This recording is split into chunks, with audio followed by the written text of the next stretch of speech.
Right guys, just out today with Paul, and we're going to do a bit of drift fishing for mackerel. So guys, we're targeting mackerel, and I have a 5-ounce lead with these little orange fish with red tails, and the hooks obviously in them. Now, this rig is about 3.5 foot long with the weight, so when I drop this down I'm going to let this weight sit on the bottom of the seabed, and when I move the rod up and down I can feel the weight hit the bottom, and then I'll be targeting like a 3-foot section of the water below us. Now mackerel can go to mid-water, they can go on top water, but the mackerel here at the moment, they tend to be on the bottom, so I'm going to start off on the bottom. So when I let in the water, I let my bail arm off and I wait until it hits the bottom. You'll see because your line stops moving. Now line stops moving now, so I click the bail arm and engage it, and I pull this up and I let it down, and I can feel that I'm on the bottom. And look, we're already on guys, we're already on.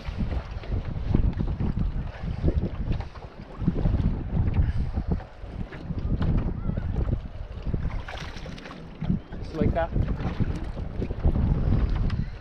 just like that guys. You want to make sure the mackerel doesn't suffocate, so just tap him on the head and then the fish is dead, and you put him in. Then you don't want him to suffocate, and then once he's in I'll drop back down.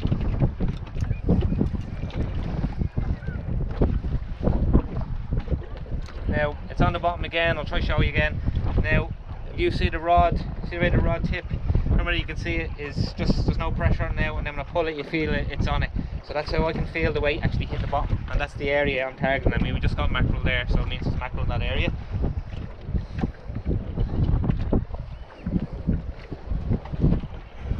Always bring a rag with you for your hands, gets all the slime off. And like I said, if the mackerel wasn't biting here, I'd move up to midsection and I'd do this a couple of times, and then I'd move up to the top section, and then I'd repeat the process until I start getting the bites in the area where the fish are.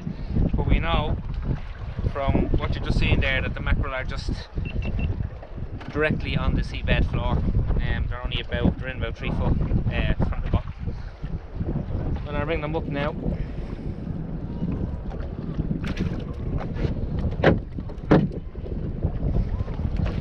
there's one there.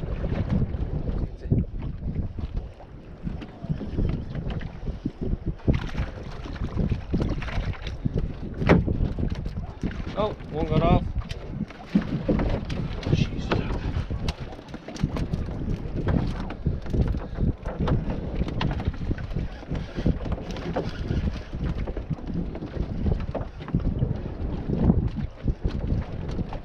Well,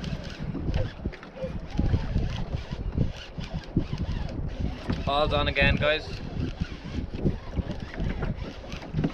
I'll bring it in, Paul.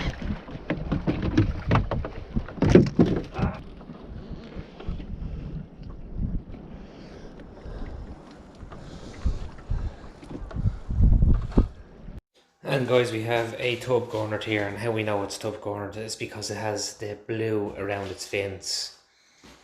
Telltale sign. If you listen guys, you can hear them croaking.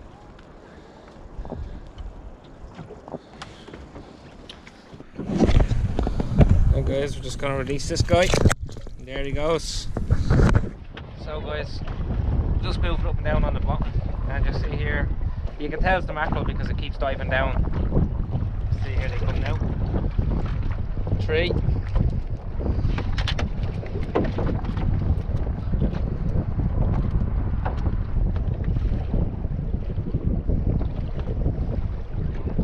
Now guys, you can see now, you see the head, the pull on top of the rod. So we're back on again. And you can keep the pressure on because the mackerel move that fast, they can knock themselves off. You see.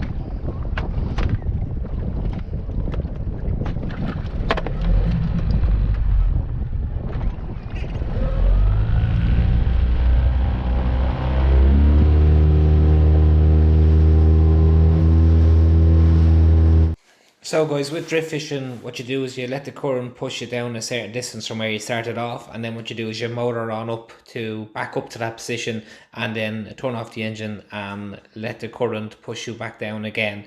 And that's the idea of drift fishing, so you keep going over a certain area that you want to keep passing where you know the fish are at.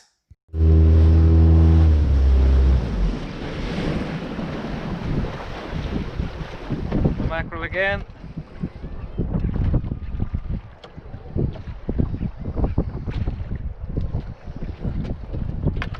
We didn't have time, guys, to dispatch that mackerel on again.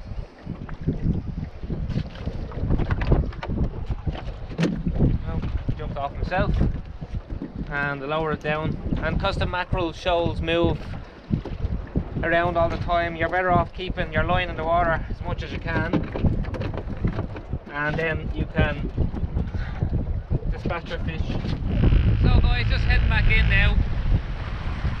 So it was a good trip. We went out for a mackerel, we got the mackerel.